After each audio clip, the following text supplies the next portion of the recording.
Then people will join. Sir, with your permission, can we start, sir? Yes, yes, sure.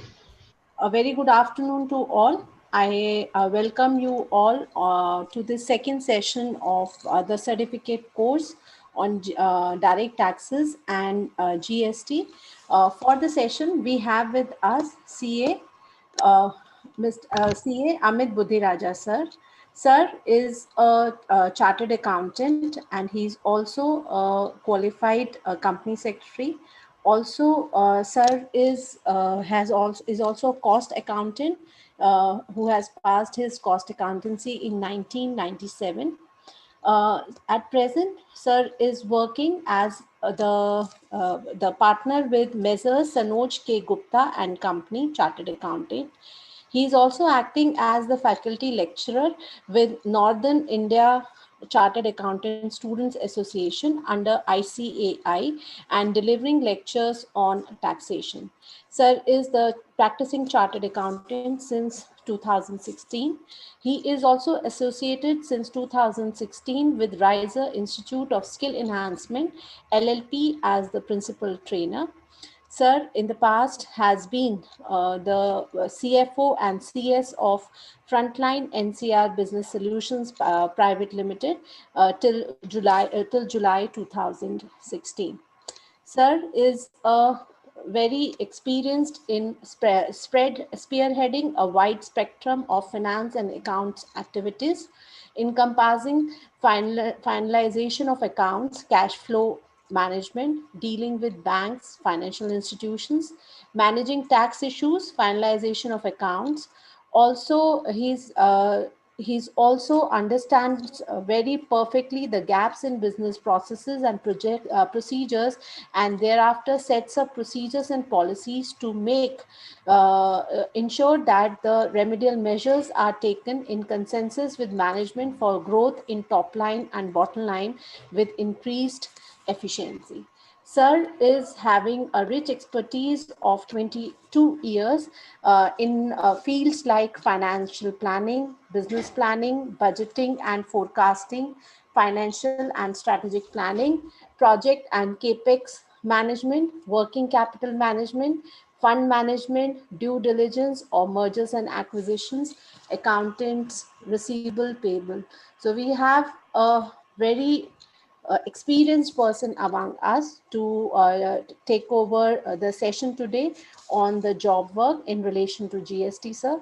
We are really thankful on behalf of TLC Center, Ramanujan College, Indian Accounting Association, NCR chapter, sir, for to you. You just took out some precious time out of your busy schedule to take up this session, sir. Thank you, sir, and over to you. Thank you. Thank you very much, Dr. Anjali Gupta, and the whole team of Ramanuj College. Uh, so, to giving me this opportunity to give you the training on the people. Okay, so I have given three topics. So, monthly returns, job work, and TDS and TCS provisions. So first I complete job work and TDS TCS provisions. Then we'll come to the monthly returns. Sir, the So questions, hmm, I'll just request the participants that they can ask the questions at around 1:30 onwards so that we have enough questions in our Q&A box and the chat box. Same will be just taken up by Charu, sir, and you can answer. Thank you. okay. Thank you, sir. So maybe also since I'm having the three topics, so at the end of topic number one, for example, job work, they can have question answer so that it may solve back to back. Okay, sir. So So I'll just okay. request the participants when once we are through with one topic, I request that whatever are the related questions, they can be asked by sir so that Mhm. we can get them answered simultaneously. Charu, is it noted by you? Yes, ma'am. Thank you. Thank you, sir. You can continue with the sessions. Thank you. Okay. Yeah. Okay, let us start with job work. The general meaning of job work means, by the name it implies, the job done on outsource basis. Means if especially it applies to the manufacturer only, when he's not doing the all work. he has to get some work which the other person is expertise, or some separate setup is required. So we call it sending goods on job work. So by the definition of GST, section 268, it says undertaking any treatment or process. So it includes any treatment or process by a person, means by a third person, on goods belonging to another registered taxable person. Means the principal person should be registered with the GST, and it applies to on goods only. So we'll explain again also in some other words. It is a job work is defined as a process which is undertaking on goods by a person that belongs to another person's. Means the principal owner and the responsibility of the goods input and output tax is of principal only. Job work is only doing the process for which he is getting a service charge. The ownership of goods does not shift to the job worker, it remains with the main manufacturer. The work of the job worker is to carry out the process which is given by the manufacturer on the goods which supplies to them. They can give some SOPs, some quality, and some other things that this is your scope of work, and these are the quality checks on which basis you have to do the job work. And the charges of segment wise job work is also defined. So why job work happens? Because all the companies are not expertise to do 100% thing of manufacturing. So they will get it on outsource basis. It means sending of raw material and semi-finished goods for some specific work from principal manufacturer. And it is continued. It is available in the previous pre-GST tenure also, but now the things are more structured.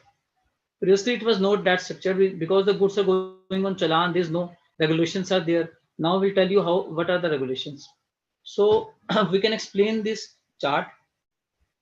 One thing I want to say, for example, the principal manufacturer who has purchased the goods, the liability of final sell lies with the principal. Job workers is only a media only. I can explain in this chart only. Step 1, principal manufacturer or registered taxpayer is sending the goods to the job worker without payment of tax. This is a very unique thing in GST because branch to branch transactions are taxable.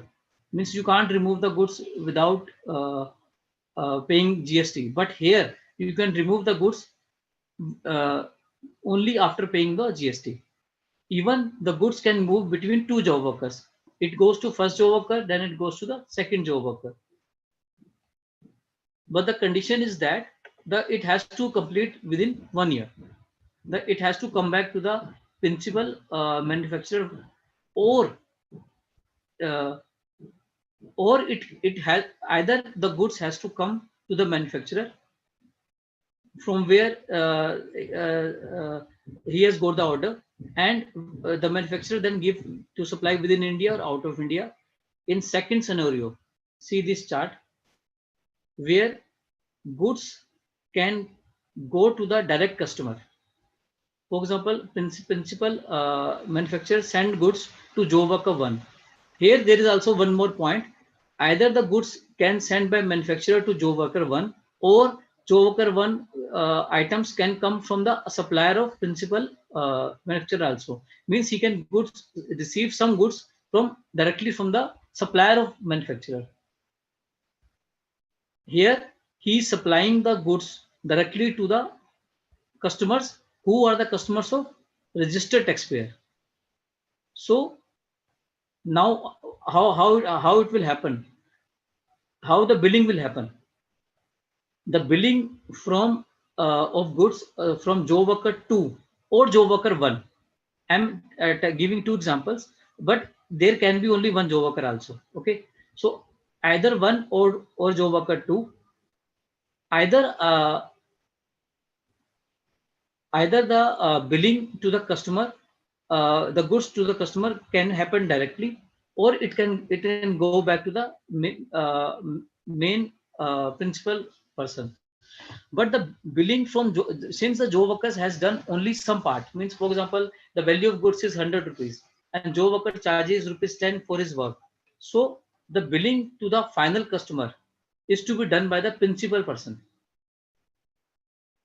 Okay, so the invoice should go from this person to the final customers, maybe within India, maybe out of India. Job worker can only do one thing. He can charge his 10 rupees from the principal thing. So he will raise an invoice to the principal that these are my charges. Okay, he is not liable to receive any payment from these two persons, either within India clients or this. So he will charge to the principal person that my responsibility of doing my scope of work is for doing 10 rupees work. So I'm raising a charge 10 rupees per unit. And the 100 rupees, if the price is 100 rupees, he will charge to this person with tax, and with to export if it is under LUT without any tax. So he will receive, but on the bill. But what happened here? If he has to go to these two people, the principal manufacturer has to show the place of business of job worker 2 or job worker 1 as additional place of business in his registered RC. Okay, in that case only the goods can go directly. If his place is not registered as additional place of business, then he has to do this way only. He has to send goods back to the principal manufacturer. Okay, you may note down the query. I will sort it out after the session. Okay, effective date. What is the effective date? If goods are sent from principal place of business, date of goods sent out, and if goods sent from the principal seller, then the date of receipt uh, goods by the job worker. I will explain this effective date, why it is used. To receive back the goods, is there is any time limit for the manufacturer? Yes. When the goods have been gone to job worker, there are two types of categories: input goods and capital goods. Capital goods has to come within 3 years from the effective date. Effective date we explained here.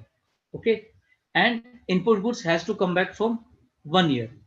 Either it has to go back to the principal manufacturer, or it has to dispatch to the final client on the instruction of principal manufacturer. But what will happen if there is a delay from 3 years or 2 years? He may request to the GST, his commissioner or his regulatory person, that maybe some extension, 1 month, 2 month can be given. Only specific exemption, specific extension can be given. But if he has not applied for extension, then there is something. Okay, what will happen when the goods are, see the line number second, if the goods have not bought back to principal within 1 year, or it has to dispatch to the client. If it does not happen, then GST is liable. See here, we are sending goods to the job worker without payment of GST. Okay, on the condition that within 1 year, either the goods has to go back to the customer, or it has to go back to the manufacturer. This circle must complete in 1 year. If it does not complete, then it is deemed that these goods have been supplied. Supply is there. It comes within the definition of supply, and they are liable to pay the GST with interest and with the all from the effective date to the government. So what will happen if 1 year clause is not met? Then GST plus interest from original date of supply, means effective date, they have to pay. Similarly for capital goods, if the capital goods other than big dies, jigs and fixtures, it doesn't apply to this category. If they not return to the principal within 3 years, even then the GST is liable. So this has to be taken very seriously. Okay. And the principal books keeping means how much goods are there with the manufacturer, how much with the job worker, how much he has dispatched is lies with the principal only. So principal has to keep all the records very, very minutely. What happens to the goods? If there is a byproduct, he has to keep all the record in conjunction with the job worker. And however, any waste and scrap generated during the job worker may be supplied on payment of tax. So whatever the applicable tax are there on GST, he has to supply. Okay.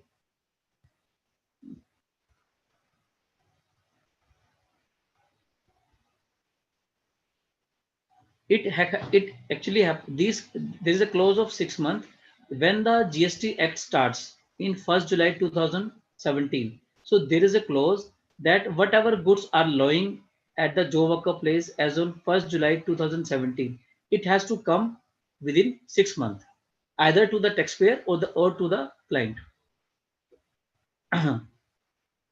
If it is comes, then there's no tax.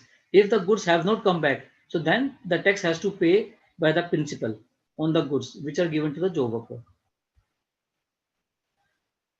So there is a quarterly return of the job worker which has to submit ITC in ITC 01 form.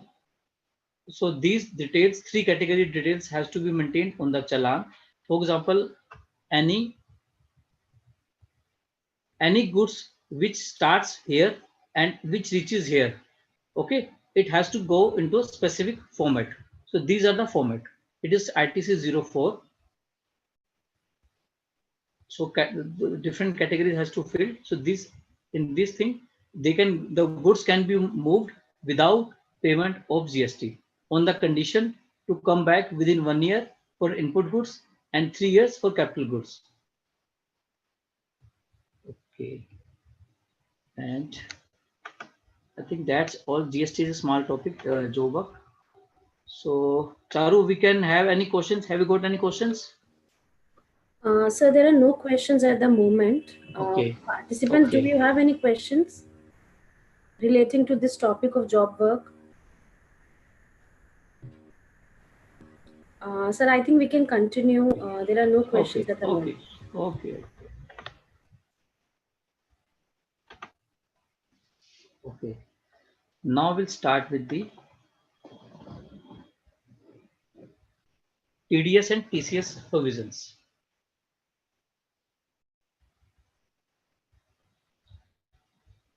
Okay. There are similar provisions there are same names appearing in the Income Tax Act also, but they are altogether different. So TDS and TCS is also there in the income tax, but there is no relevance in the with respect to GST. So these are altogether separate. So let us start why TDS. So this TDS category is applicable to only specific clause of supply of goods and services.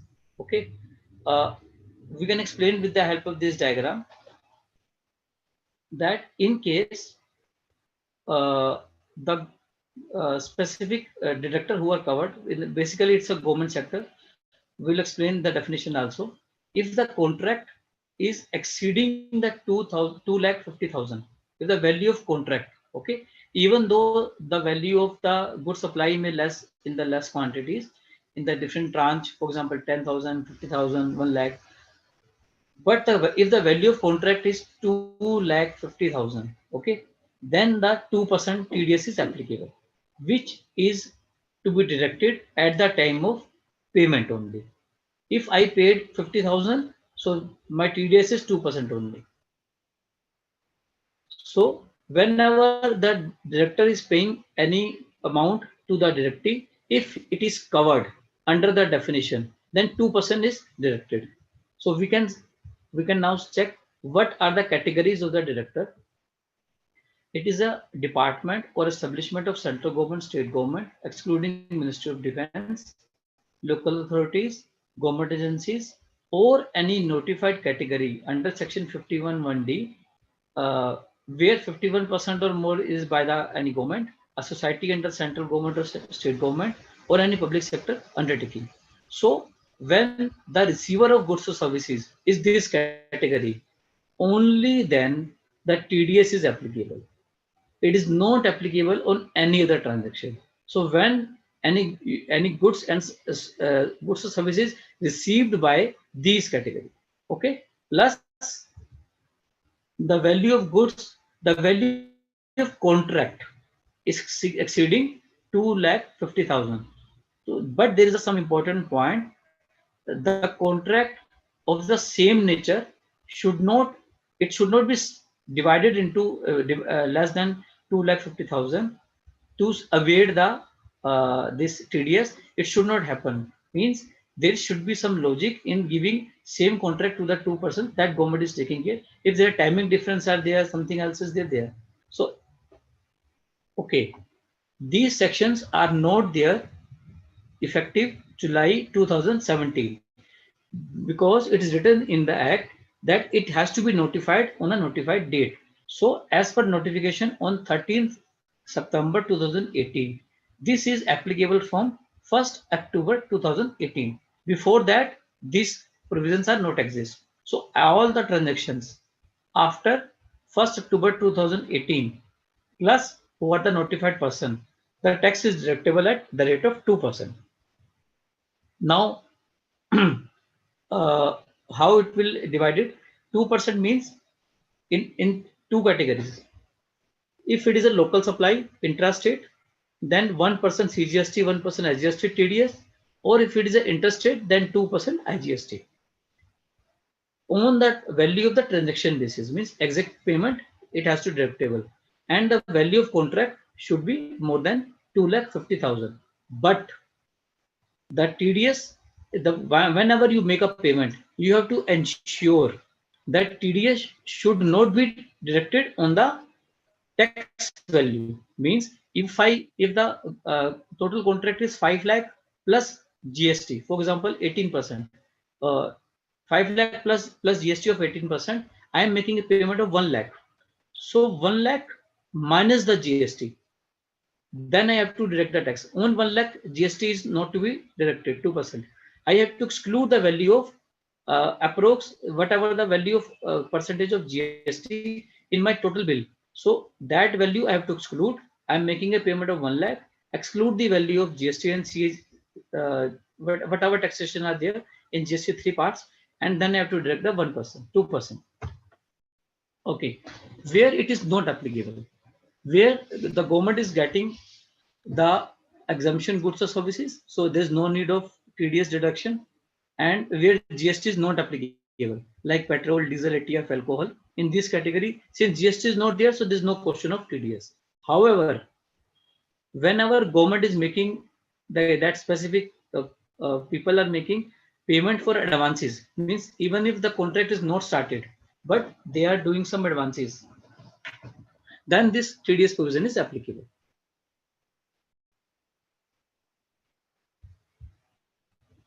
Okay.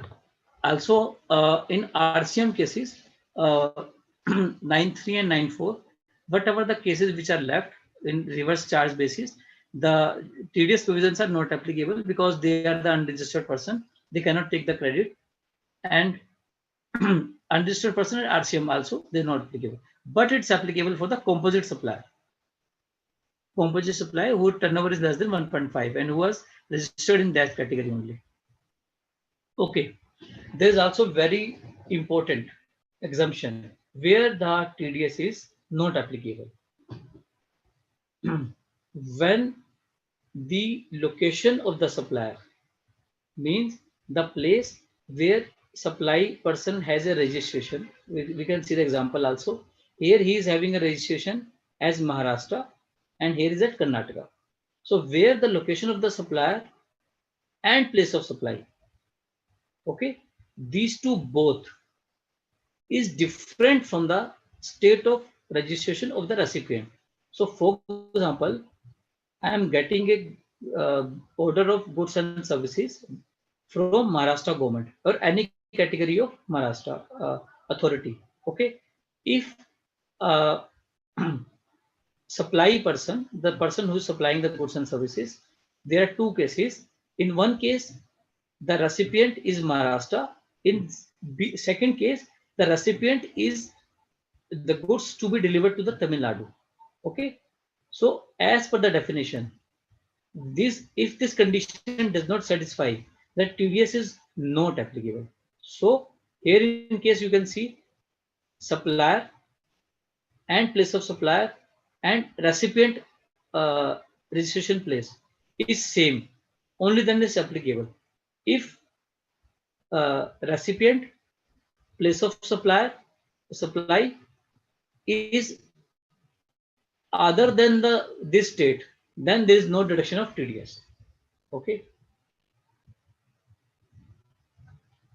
Now what has to, when the deduction is there, what the compliance has to do, that government authority, okay, and the person responsible is DDO. So DDO is responsible for doing all the compliances in government authority in that specific institution.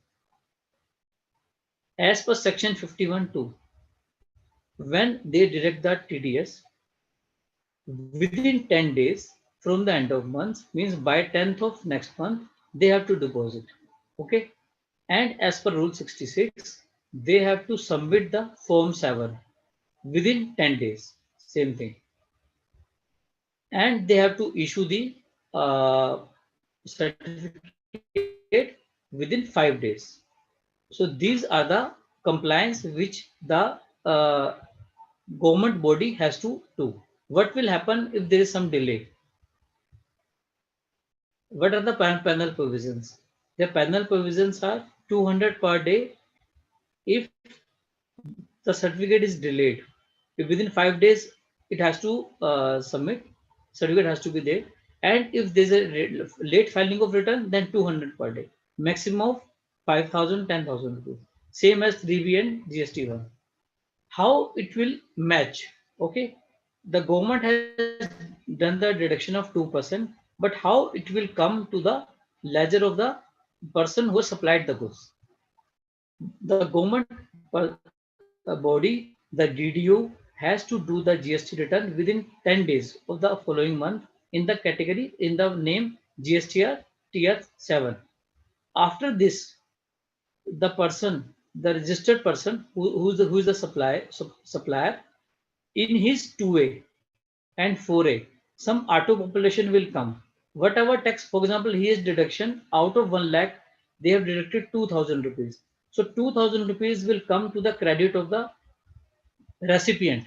But what recipient has to do, he has to go to his this part auto populated, he has to go in, he has to click yes, this is the correct part. If any dispute, he has to discuss with his government body and he can reject.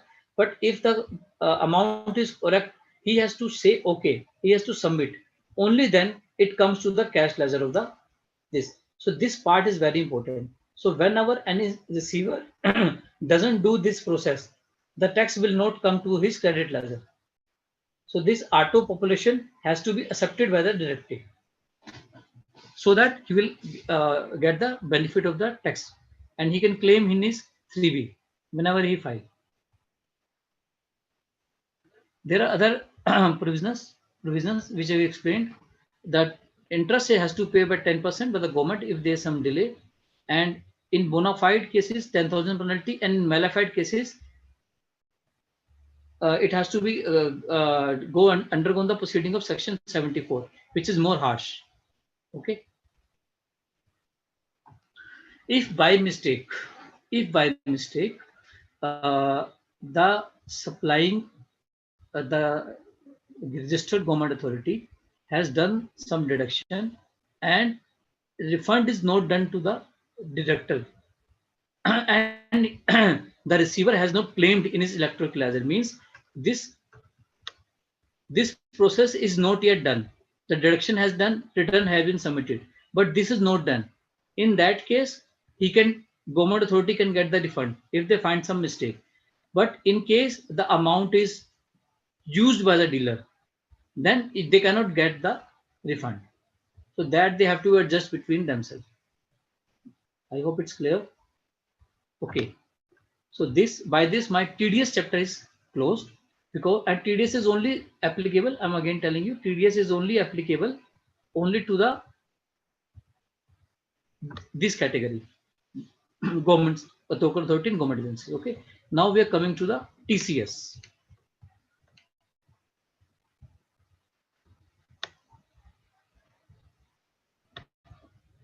Okay, TCS.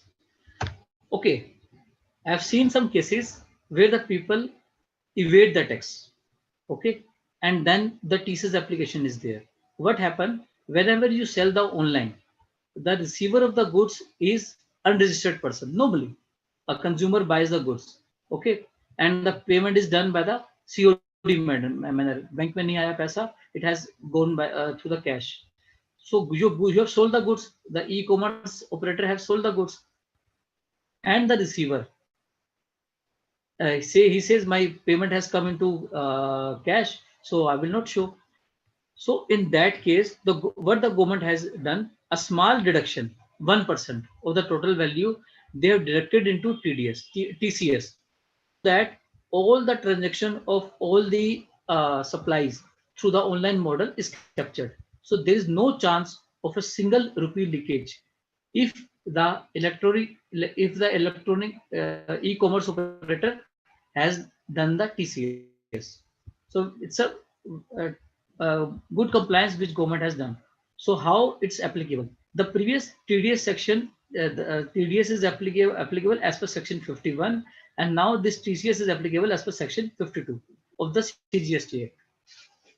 Whenever how it's applied, a consumer purchases the goods from Amazon, for example, and the seller is a person who is selling maybe the computer, laptop, or any goods. Okay, then whenever the consumer pay to the Amazon full, there is no deduction.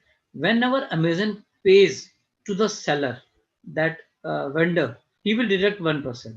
So on payment of 1 lakh, 1,000 is being deducted. Now what will happen?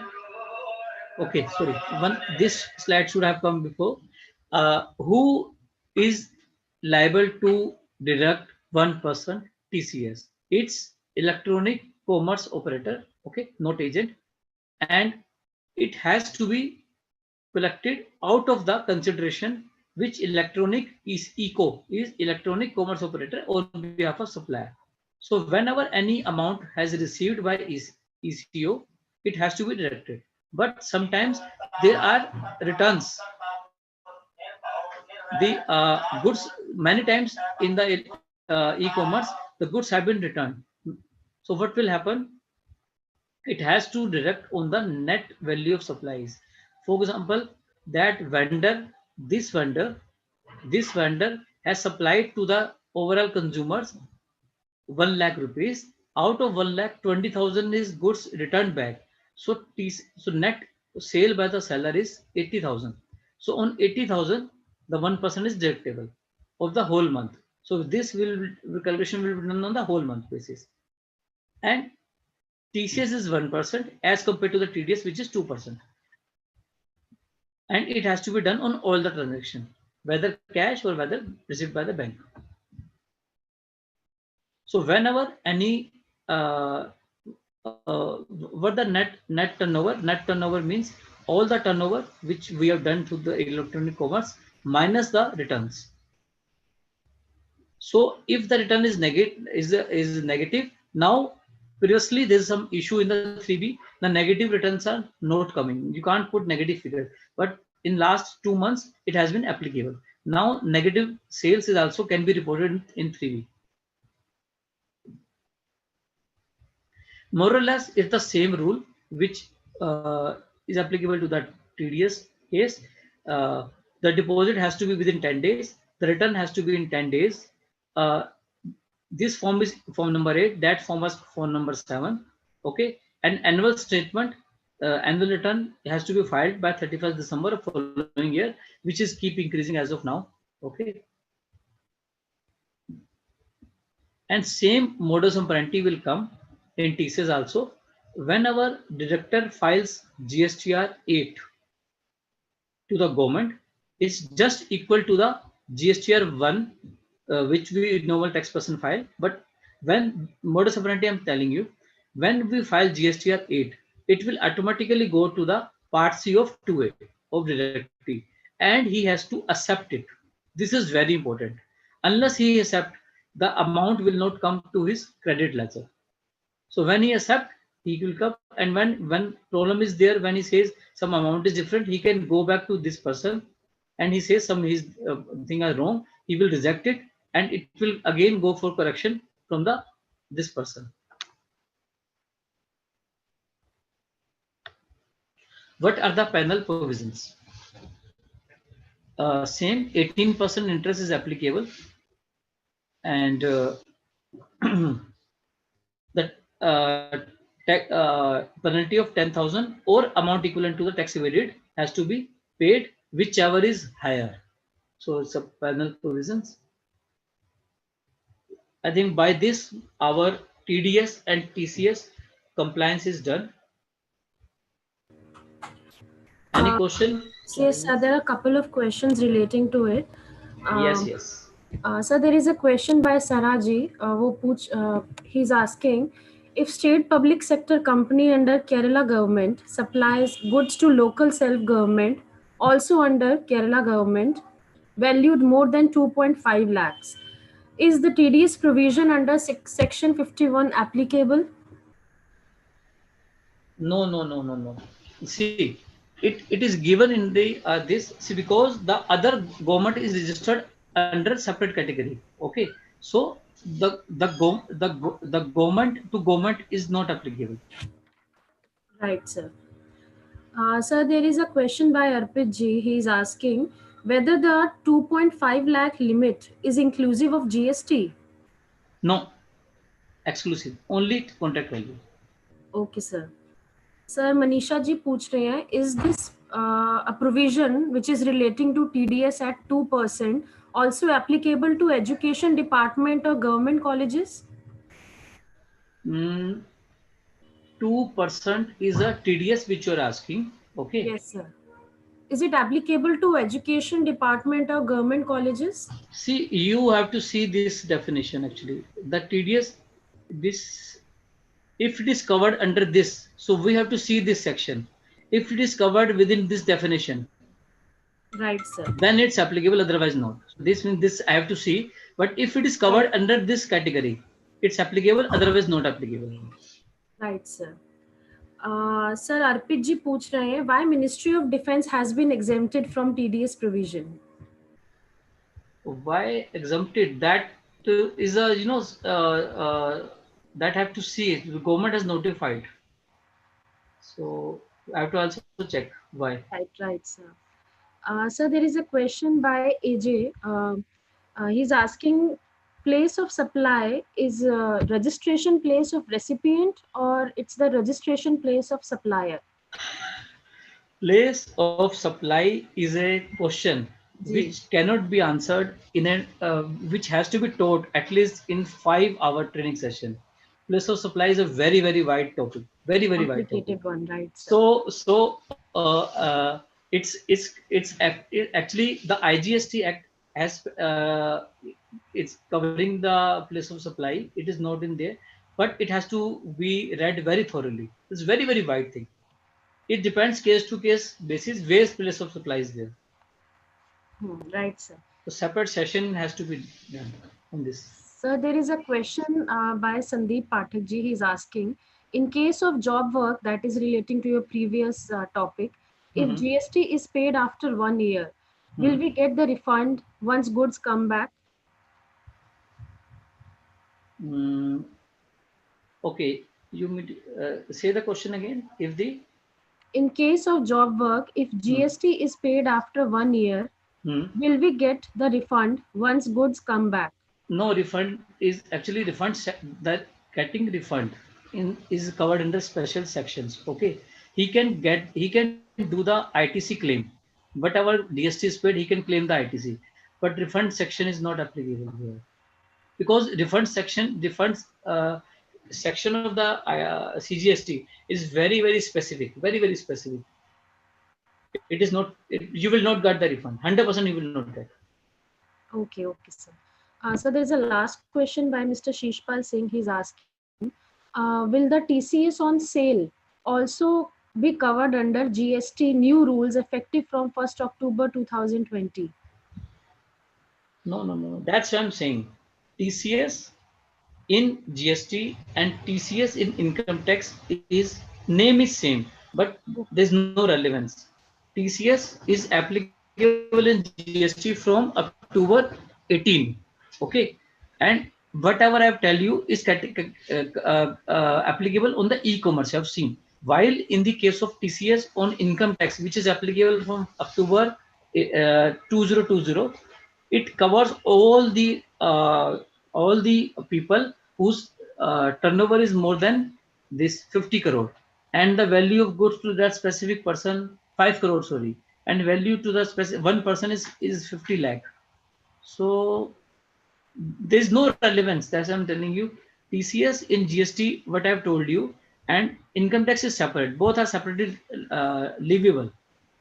No connection between these two. Okay, sir. Thank you, sir. These are the questions at the moment. We can continue with the third topic, sir. Yes. Okay. Now we'll come to the critical part of GST is GST return. I will share two slides here. Okay. So these are the there are many returns. So we'll go in deep with GST1 and GST3B. Okay. So I will tell you what about each return. First is very important return, GSTR1. Okay. It has to contain only the goods and services outward supplies. Okay, there's no relevance of input credit here. Means whatever input we receiving, a client is receiving, it has don't have to mention, only outward supply have to mention. So it has to submit by 11th, something is changed. It is previously it was 10th, now it is 11th of next month for a person having monthly option, and 31st of after the quarter end in case of quarterly return options. We will go with GST1. Maybe there are 10 slides more, 5 slides more. We'll explain GSTR1 one by one. But let us see all the returns first. So GSTR1 and GSTR3B will go later in more details. GSTR2 and GSTR3 are the returns which are written in the act, but virtually it is not. It is on a hold. So it is being suspended because when the GST started, the people, the taxpayer, and many people complaints it's too heavy provisions which we cannot do. So the people have submitted for the first 2 months. July they have submitted. Okay, July 2017. Only 1 month the submission is there. Thereafter it is being on suspended because it's very cumbersome. So in place of 2 and 3, the government has introduced a simple format, GSTR3B. So although it is come on a trial basis for some limited time, but now this is the return which every person is filing on monthly basis. Very important return, and its dates are initially it was for 20th, but now because of the too much heavy pressure on the GST portal, it has divided into 3 parts. We'll explain how 20, 22nd, and 24th dates are applicable in next slides. And now next is the return of compensation by the compensation supplier. The new return has come. Its name is CMP 8, and GST 4 is the annual return. So the quarterly return name has changed actually recently, 6 months back. It is CMP 08 quarterly return.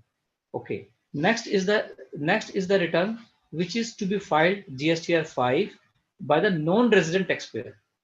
Okay. The dates are 20th of next month, or because the sometimes non-resident taxpayer apply for a very limited time.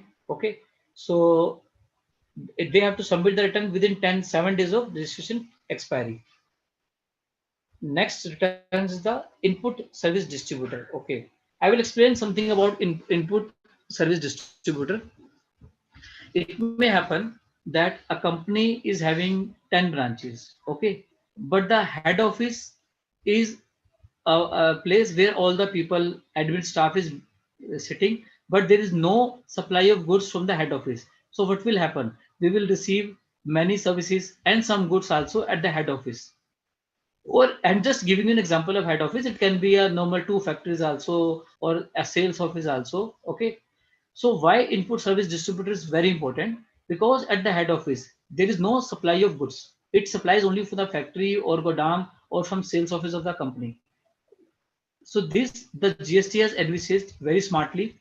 They says any GST which a place or a registered place of a company has, I am saying by example, head office, they receive, so they can distribute on some specific ratio to its branches. Okay, so on this basis of return, my input tax credit of my head office is divided to the all sales office, all branches, all godams, whatever I will say. There may be more than one input tax distributor in a company. There may be R&D center where there is only R&D is there. There is no supply of goods. So whatever tax I'm getting there, it can become my input service distributor. My sales office is different, my godam is different, so my sales office will become input tax distributor. So this has to be uh, means registered in a as per the applicable to the company. If they don't do this, okay, there is no penalty, but the penalty is that whatever tax they are paying, that sales office is paying, the company will not get any GST credit. So that's why this section is very important.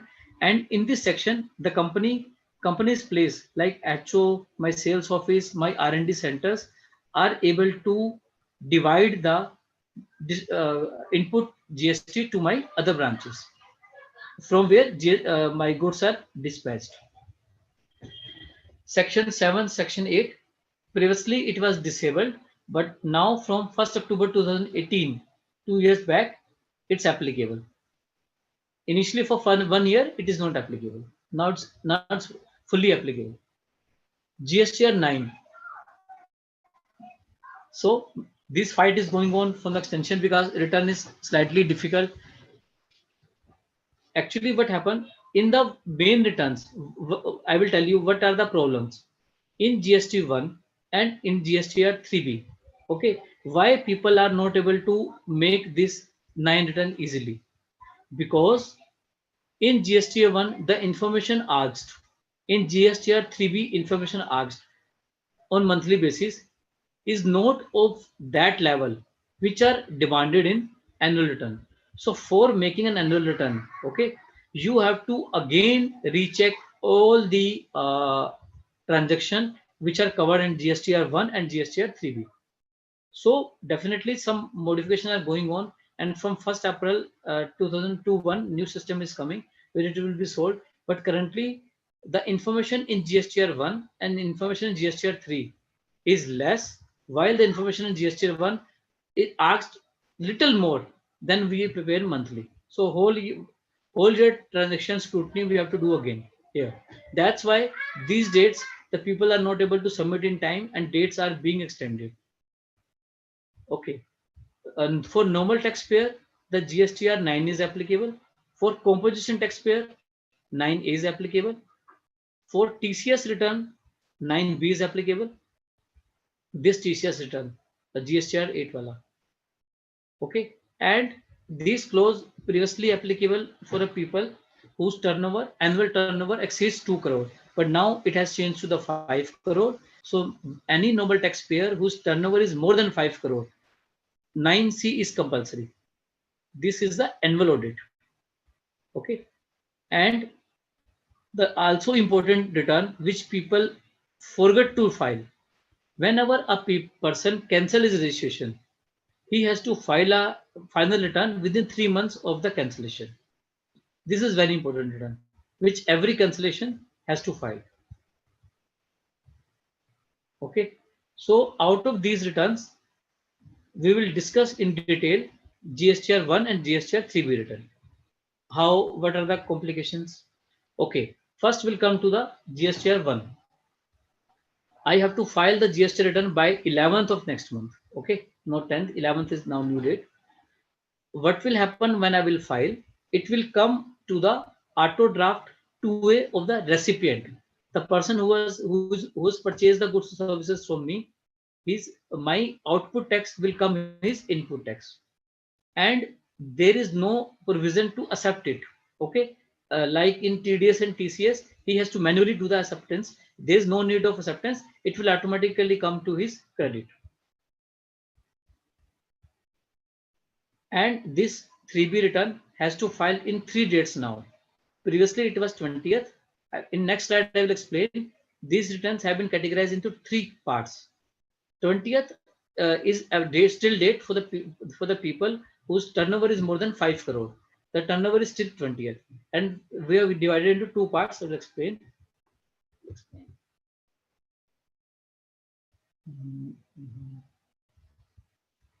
Okay.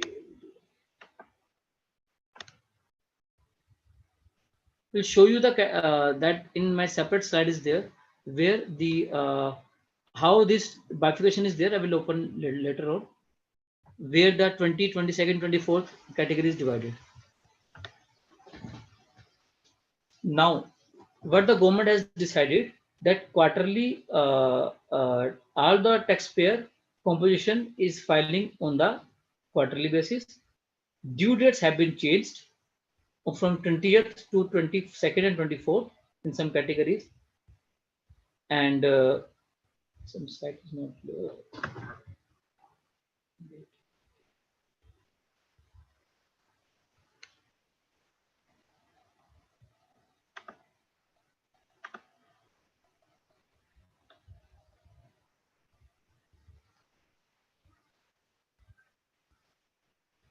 Okay, and the system is about to come. Uh, as you are aware, that e-commerce, e-invoicing has also started. Some exemption are there, but for the people of 500 crore or above turnover is also is already in process. So it comes, invoices are coming on the real-time basis. Whenever I do e-invoicing, my input to the other person is coming on real time. Okay, next is the okay. What is there in the GSTR 1? Okay, we can divide into some categories. The first one important category is B2B. What is B2B? Where the supplier means, if I am supplying the goods, I am a GST registered person. The other person is also a GST registered person. So then we'll call it business to business. So these categories has to be reported in GSTR 1, irrespective of the quantum value numbers. If I'm having a 5 transaction, I have to show in GSTR 1. If there is a 50,000 transaction, I have to show each line. There are the manners are prescribed in the return. There are various tools are there where the number of invoices excluding are increases in the 500. There is a separate mode is available, but each transaction has to be reported in the return. Each invoice, which is covered under B2B mode.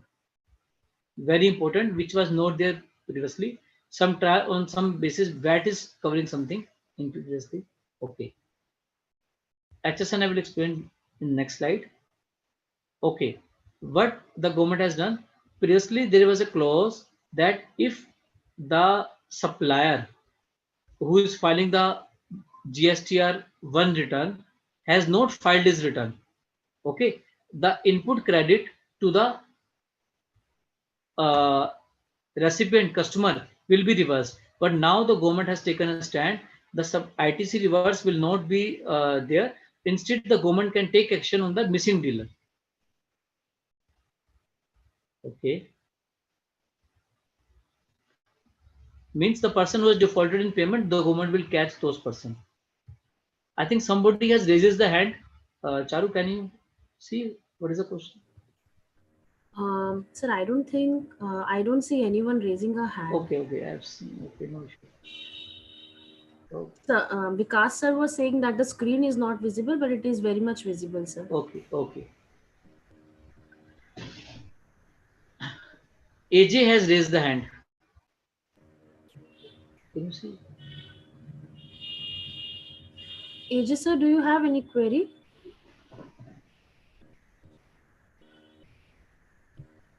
I think sir was asking in continuation to his previous query regarding the supplier and the recipient side. So Yeah. basically he's asking, in principle, would this place of supplier related to supplier or recipient? In principle, sir. Jobak is a question of Jobak. I Yes. think it's a. No, he's just asked previously. The question was, place of supply is the registration place of recipient or of supplier. In principle, he's asking, sir. It's a common question, general question. देखिए place of supply में क्या है कि जहां पर goods जा रहे हैं वो एक ना बहुत बड़ा टॉपिक है. Until I get the whole question I can not reply the question. Okay, So right. So either Aegis okay, sir, after the session maybe ask him to speak, maybe available to understand all right. Aegis after the sir, so session. please be available once we are through with the session. Then you can directly ask, sir. Yes, okay. Okay, so there are 3 stages in the GST filing and we are soon starting the stage 3 effective April 2021. Okay, what is stage 1? Stage 1 is the time when 3B and GSTR 1 are continuing. These are the 3B is the monthly return for everyone, while GSTR 1 is the monthly or quarterly return as per the applicable sections. So there is a option where a person is having a turnover up to 1.5 CR, मतलब जिसकी 1.5 करोड़ तक turnover है उसके पास option है कि वो quarterly return पर आ जाए. बट अगर वो चाहता है कि मेरे को मंथली रिटर्न भरनी है तो वो मंथली वाले ऑप्शन पे आ सकता है. तो जीएसटीआर 3 भी तो मंथली है ही है, जीएसटीआर 1 मंथली भी है क्वार्टरली भी है, लेकिन 1.5 करोड़ से कम वाले सेक्टर के लिए ये ऑप्शनल है मंथली और quarterly. Okay, so these systems are going on monthly basis. 2 and 3 still not started, okay, because of the complexity. Stage 2, now the facility of auto population of 2A has started, where my input 3B has always getting the credit from my 2A. So this is recently started 2 months back, a new initiative by GST government, and they will get the information by comparison of 2A and by comparison of their books wherever they are not getting the ITC. But currently provisional credit is claimed, means I says कि my input tax credit is 10,000 while my 2A is depicting 5,000, so my 10,000 is accepted. But in stage 3 it will not be accepted. Whatever the seller is going to upload in my in his GSTR 1, only that is accepted. I will explain again in simple language. अभी मैं जो भी 3B में claim कर रहा हूँ ITC, वो मुझे प्रोविजनली क्रेडिट मिल रहा है, ठीक है. लेकिन स्टेज 3 में आने वाले टाइम में जो अप्रैल 2001 से एप्लीकेबल होने वाला है उसमें वही टैक्स मुझे मिलेगा जो मेरे सप्लायर ने GSTR 1 में अपलोड किया है. अगर वो अपलोड नहीं कर रहा तो मुझे उसका क्रेडिट नहीं मिलेगा. ये अभी शुरू होने वाला है, ये 3rd स्टेज में आएगा. Okay, so this thing I'm telling you, GSTR 1 and GSTR 3B is the monthly return. It can be prepared online and offline also. Okay, online on the website I go, I click and submit this, and if my number of data is high, number of invoices are high in GSTR 1 B2B cases or other things, I can file into offline mode. Even if there is no business transactions, nil return has to file. If there is no return, the penalty is there. We'll see in next slides. Okay, what happens if there is some error or omission? Okay, so we cannot modify the return. Neither GSTR 3B or any other return can be modified. However, you cannot revise it. but you can modify your correction in the next 3B or GSTR 1 return. In GSTR 1, if some invoice is wrong, you can modify. There is some specific date. I will see in next slide. GSTR 1 and 3B can be revised. Like we're sitting in October, so whenever we'll file the September return, okay, the previous year data can be revised. After September return, for like now next month, October return will come. In October return, my revision of 1920 data is not possible. The government has given only 6 months time for revision. We'll see in next slide. So what happens in the GSTR 1? I have to give all the information of each invoice in the GST B2B column, and in B2C column where the transaction is in it category falls two things. One, it's interstate plus its value is more than 2.5 lakh. If it is there, मतलब मेरा 2.5 लाख रुपए भी है और वो interstate भी है, 2 states में है, तो मुझे हर इनवॉइस की डिटेल देनी है. अदरवाइज मुझे B2C स्मॉल ट्रांजैक्शंस में कवर करना है. इन 2 ट्रांजैक्शंस को मुझे B2B हर ट्रांजैक्शन को और B2C above 2 lakh and interstate को मुझे एक ट्रांजैक्शन रिपोर्ट करना है. बाकी चीजों की मैं समरी डाल सकता हूं. डेबिट नोट, क्रेडिट नोट जो B2B के होंगे वो मुझे सेपरेट ही डालने पड़ेंगे, और सब लोगों के लिए एक ही रिटर्न है. मतलब मुझे इन सारे एक्ट के मुझे एक रिटर्न है, मुझे 2 या 3 रिटर्न नहीं भरनी. एक्चुअली में एक्ट ये चारों अलग है, बट मेरी रिटर्न एक ही चल जाएगी. और एक और इम्पोर्टेंट पॉइंट है, अगर मेरा GSTR रिटर्न पिछले मंथ का नहीं जमा हुआ, for example if my August return is not filed, I cannot file my September return. It applies to both GST1 and GSTR 3B. Okay, now regarding the HSN code. Up to 1.5 crore turnover, HSN code or SSC code is not applicable. HSN code applies to on goods, SSC code applies on services. तो 1.5 करोड़ तक मुझे ना तो GSTR 1 में भरना है और ना ही मुझे बिल पे शो करना है. अगर मेरे टर्नओवर 1.5 करोड़ से 5 करोड़ के बीच में है तो मुझे 2 डिजिट का HSN कोड मैंडेटरी है. However I can show 4 digit और 8 digit HSN code, but 2 digit तो कंपलसरी है अगर मेरी टर्नओवर 1.5 करोड़ और 5 करोड़ के बीच में है. But for export, for all categories, okay, if I'm doing export, so my 8 digit is mandatory even though it is a below 1 crore, below 5 crore, above 5 crore. But in case of export, since my HSN code are on international level, so my mentioning of 8 digit is compulsory, because otherwise my bill of entry will not be processed. And I have to show all my export transaction on export table of GSTR 1.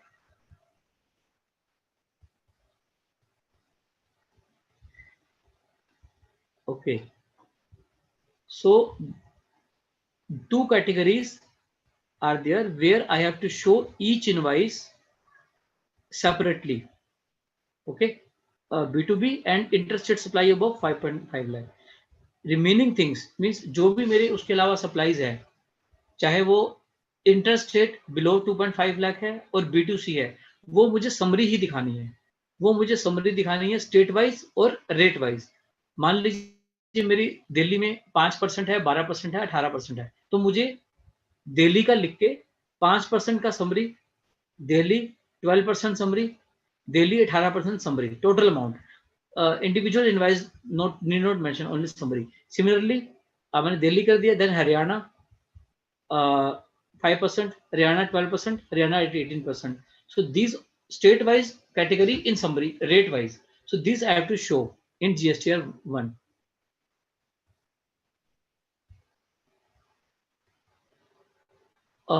One important point is there, GST liability also there on the advance received. So whenever on goods it is exempt, previously it was applicable now, but now it is exempt. So whenever you receive any advance on services, the GST is applicable, and that you have to show separately in GSTR one table, and I have to compute the tax and I have to pay through 3B. So GS tax liability on advances received for services is leviable and has to show separately in GSTR 1. And there is a separate table where when I make an invoice, whatever advance I have received, that will be knock off. So these two are important.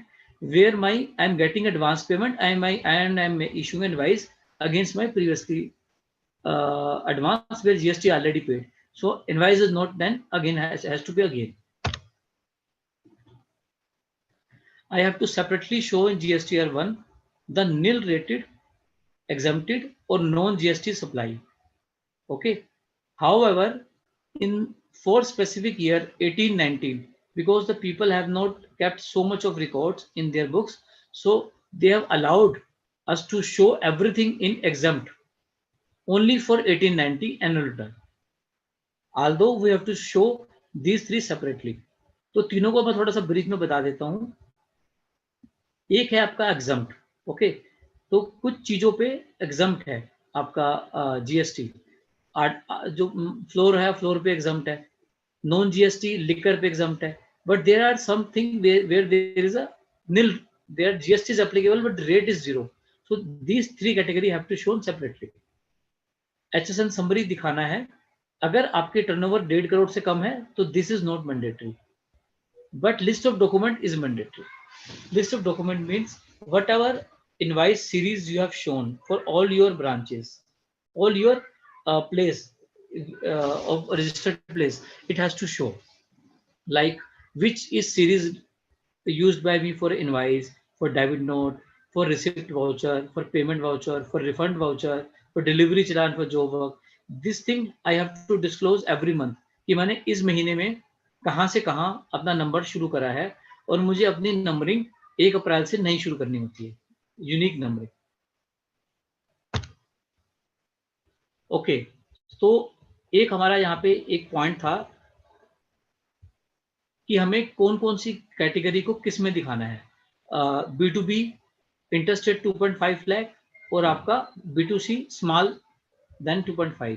वो हमने एक example लिया है. I will show you that example. यहां पर आपका these are the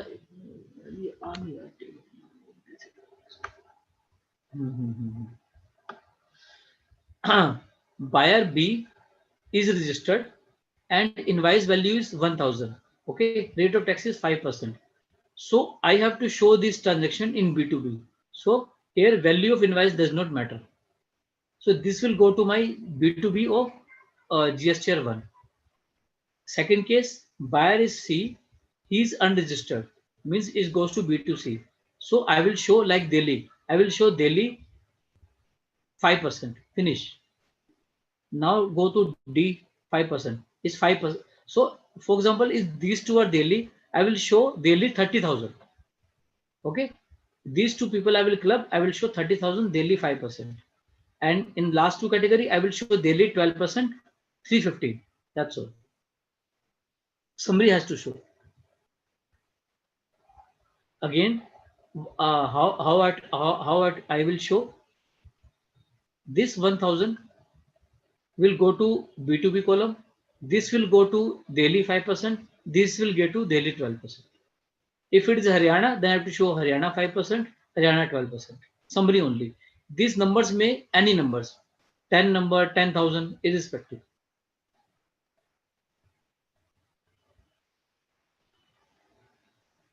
However, in case of intrastate, now the question comes for intrastate, where it going between Delhi and Haryana or any out of Delhi goes.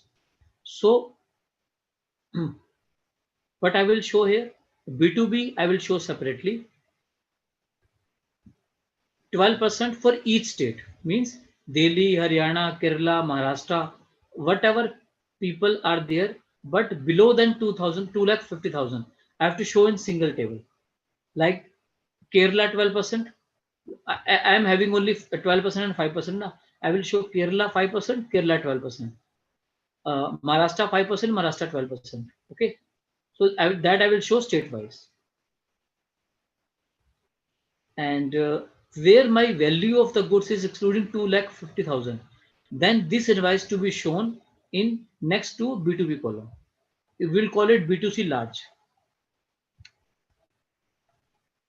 Okay, now we'll come to the, now DSTR 1 is over. Now we'll come to 3B. Who will file DSTR 3B? Registered person other than non resident taxable person, because इनकी return हमने अलग बनाई हुई है non resident के लिए. 3B ISD भी file नहीं करेगा और कॉम्पोजिशन भी फाइल नहीं करेगा. So all the registered person excluding non resident, excluding ISD जो मैंने आपको समझाया था, हेड ऑफिस वाला और सेल्स ऑफिस वाला इशू, एंड कॉम्पोजिशन पर्सन, ये 3 लोग छोड़ के बाकी सब लोग मंथली GST 3B फाइल करेंगे. It has to be filed into 3 categories. 5 crore 20th of every month, and state A category, state B category. Okay, like Delhi is filing in state B. 24th is the last date next month. What I have to show? So this 3B filing is very easy. If you have already made a summary of your monthly transaction, hardly 5 minutes will be there to file this 3B. If your input is ready, if your sales is compiled, your data is ready, then you can file this 3B in less than 5 minutes. Very easy to file, including the tax payment, maximum 5 minutes. Okay, so we will summarize this into 3 categories. One is the first return. Second is the annual return. Annual return is to be filed. As of now, it's compulsory for the persons whose turnover exceeds 2 crore. Okay, and for 9C, if turnover is exceeding 5 CR, but there is some recommendations. Even if my turnover is less than 5 crore, so then we have, even then we can file the annual return. Why? If my input tax credit I have not taken in the same year, okay, or my tax on my sales, if I have not paid by 31st March, if I come to know some mistake is there, I have seen, for example, in September, I discovered that my ITC credit is wrong. I have not taken completely, and my sales is not fully disclosed rightly in the my previously 3B and GST 1 return. I will disclose my last date of this September return. So September return, I have everything corrected. So in that case, it is recommended or it is mandatory for me to file. It is not by act by mandatory. Otherwise, my demand will come. I have to disclose in the annual return that I have spill over the impact of my sales and my ITC over the 31st March.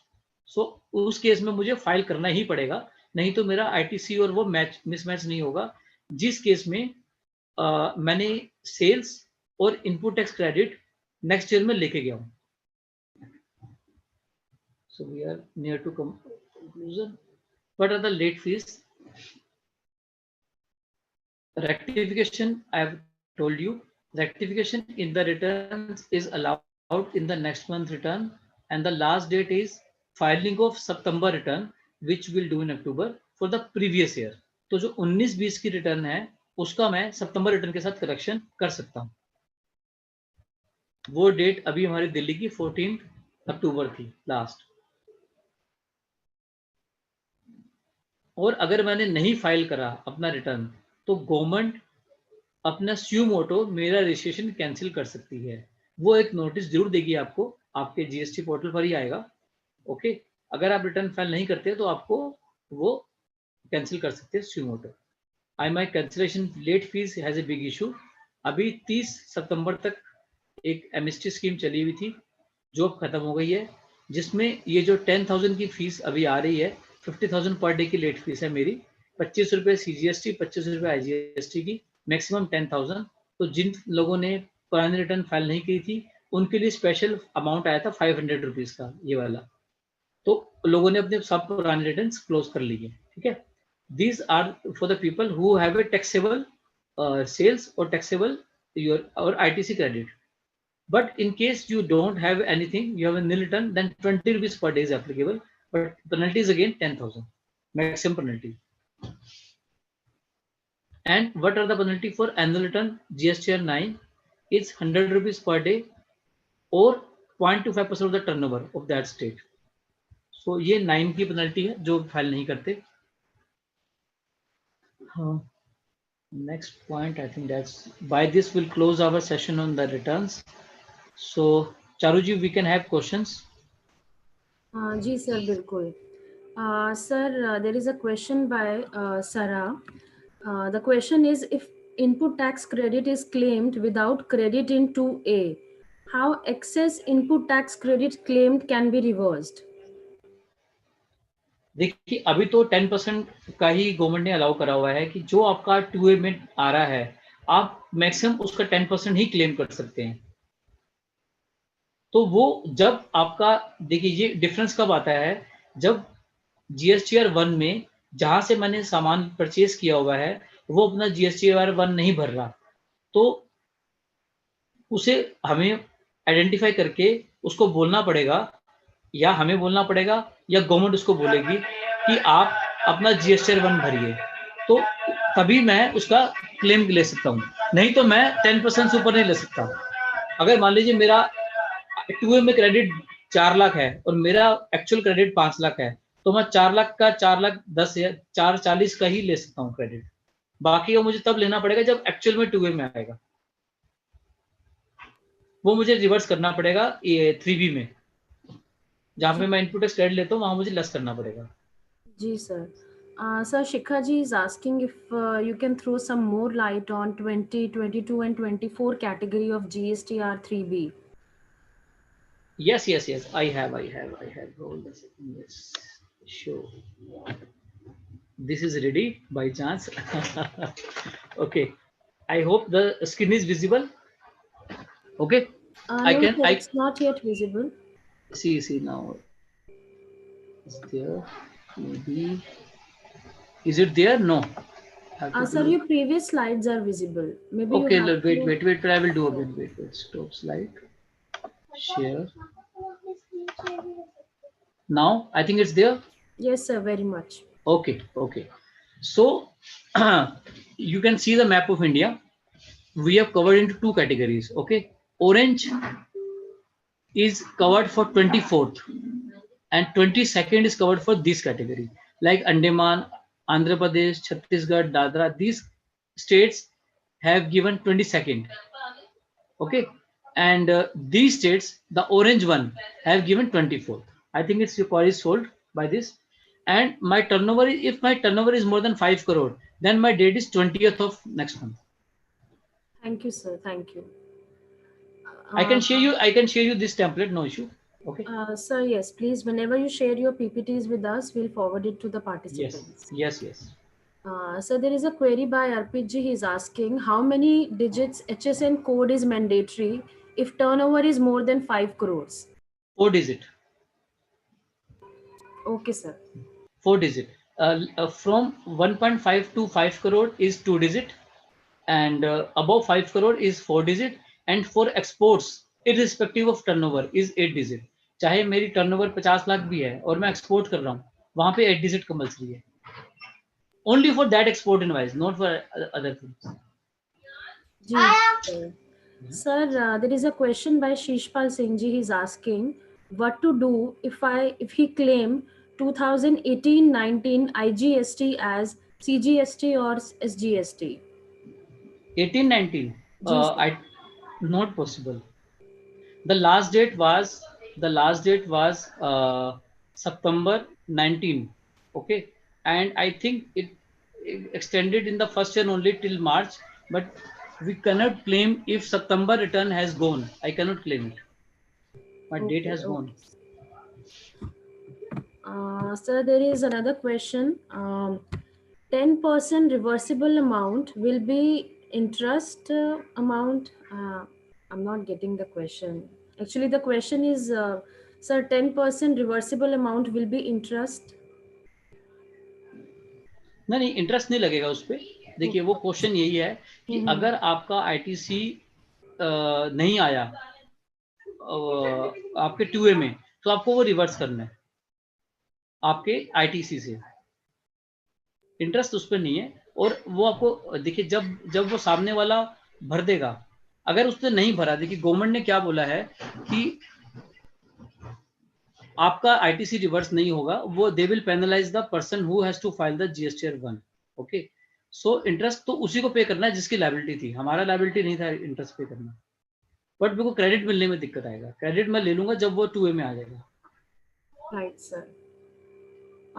So there are no more questions in Q&A box and chat box. Can I request Mr. AJ if he still has any query to ask?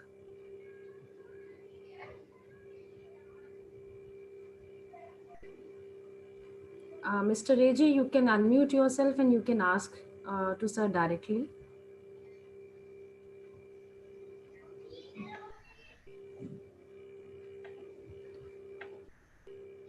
Mr. AJ, are you there? Charu, I think you move on with the questions. Yes, I'm there. Acha, theek hai. Okay, thank you, sir. You can please ask the question. Yes, sir. So while I heard you that you said that it's a very vast concept, the place of supply, and it has No, a lot yes, of yes, you can ask interplay. But still you can ask specific. Yeah, if something is specific, we can try to solve it. Yeah. I just wanted to ask, sir, principally speaking, how do you relate to it? Is it something relatable to the recipient or the supplier? That's it. Because if it is a vast topic, then I don't think I can get the answer on the call. No. It's really this is the question is. You see, if you see the place of supply conditions, हाँ जी, वो 2 घंटे में भी समझाना बहुत सबसे मुश्किल topic ही वही है एक्चुअली। अच्छा सर, उसके अंदर आप लॉजिक नहीं है, मतलब बेसिकली इट इज लॉ के हिसाब से ही है, लेकिन कोई लॉजिकल कंक्लूजन मतलब लाइक नहीं, आपको सारे सेक्शन पढ़ने पड़ेंगे। आपको IGST के जो 2 सेक्शंस है ना जी, वो भी पढ़ने के लिए आपको एग्जांपल्स भी थोड़ा समझने पड़ेंगे। बड़ा मतलब डिफिकल्ट है, वो इजी नहीं है, लेकिन अच्छा, वो उसका एक आंसर नहीं हो सकता। जो आपने पूछा है ना जी, उसका कैटेगरी वाइज आंसर है, हर सिचुएशन का अलग आंसर आएगा। तो मतलब आपके हिसाब से sir place of supply recipient की भी हो सकती है, सप्लायर की भी हो सकती है, मतलब प्लेस ऑफ सप्लाई तो देखिए, अगर मैं आपको बताता हूँ, चलो आप यहाँ से मुंबई गए जी, आप एक होटल में रुके जी सर, ठीक है, आपका वहां पे रजिस्ट्रेशन नहीं है, तो वो होटल का बिल आपने पे करा, अग्रीड, तो अब आपका प्लेस ऑफ सप्लाई मुंबई है। So basically we are talking about place of supply of service then basically. Service सब वही कह रहा हूं ना, सर्विस आपको जहां मिली सर, सर्विस आपको जहां मिली that is place of supply. अब एक और क्वेश्चन है, जैसे मान लीजिए आपने एक एयर टिकट बुक कराई, ठीक है, आपने एयर टिकट बॉम्बे से बुक कराई, the air ticket is from Delhi to Kerala, ठीक है सर, तो इसमें भी मतलब it has to seen exactly कि आपको प्लेस ऑफ सप्लाई है क्या, जहां से आप बोर्ड हुए हैं वो प्लेस ऑफ सप्लाई है। तो बेसिकली चले हैं और बुक लेकिन आपने केरला से कराई है, मुंबई से सर, केरला से कराई है दिल्ली से मुंबई। अच्छा, तो place of supply will be Delhi होगा। ठीक है सर, ठीक है सर, ठीक है सर, थैंक यू। वो आपको थोड़ा सा आप ना एक बारी ना उसका बेरेक्ट पढ़ लीजिए, लेकिन बेरेक्ट पढ़ के समझ नहीं आएगा, आपको उसके लिए थोड़े से एग्जांपल समझने पड़ेंगे तो आपको क्लियर हो जाएगा। और ये सबसे इंपॉर्टेंट है, अगर आपके बिजनेस में जरा सा भी कॉम्प्लेक्सिटी है ना, तो प्लेस ऑफ सप्लाई के बगैर GST अधूरा है, वो पढ़ना ही पड़ेगा अच्छे से। Okay sir, thank you. Welcome Vijay. Thank you, sir. Sir, there is one more question by Sandeep Pathak, sir. He's asking, how many return forms are active these days? Only 2, GSTR 1 3B normal means सी देखिए, जो composition dealer का अलग है, foreign entity का अलग है, वो छोड़िए, जो एक नॉर्मल टैक्स पे है उसको 2 रिटर्न भरने हैं, GSTR 1 and GSTR 3B। 3B तो मंथली है, 1 इज इन 2 कैटेगरीज, 1.5 करोड़ से कम टर्नओवर का क्वार्टरली है और बाकी सबका मंथली है। Right, sir. Thank you, sir. I think there are no more questions in the chat box as well as the Q&A box. So with your permission, sir, shall we end the session? Yes. Thank you very much, C. Amit Buddhiraja, sir. I am privileged that I have been given a responsibility to propose a vote of thanks for this session. So you have undertaken 3 main topics of GST: job work, TDS, TCS provisions, and monthly returns. You have explained the topic, sir, in a very detailed and I would say in the easiest manner through your lucid and crisp presentation come lecture. Various provisions, compliances, penal provisions, etc., with concepts they have been discussed by and covered by you thoroughly. So it's an honor to have you amongst us. Thank you very much, sir, for taking up the queries as and when they were asked. Please accept our regards on the behalf of the entire team of Teaching Learning Center, Ramanujan College, University of Delhi, and Indian Accounting Association NCR chapter, and our very own Dr. Sanjeev Singhal, sir. Thank you, sir. Thank you, Anjali ma'am. Thank you, Purushottam sir, for being here. Thank you all. Really, sir, it was really very nice just listening your experiences and the way you have shared your knowledge with us, sir. Thank you. Welcome, Thank you, Charu. Any query the people can contact for any clarification? Sir, that we will always do, sir. As Charu has already discussed, sir, you share the PPT with us at the end of the session, sir. We always share it. And also, sir, we always share the email IDs of the resource persons whenever they are required, so that the queries can be asked on email by the participants if they want to have any. Great, Dr. Anjali. Great. Thank you, Amit sir. Thank you, Charu. Thank you, Purushottam. Thank you, sir. We come to the end of the session today. We meet tomorrow at 10 o'clock for the session. Thank you. Thank you, sir. Thank you, ma'am.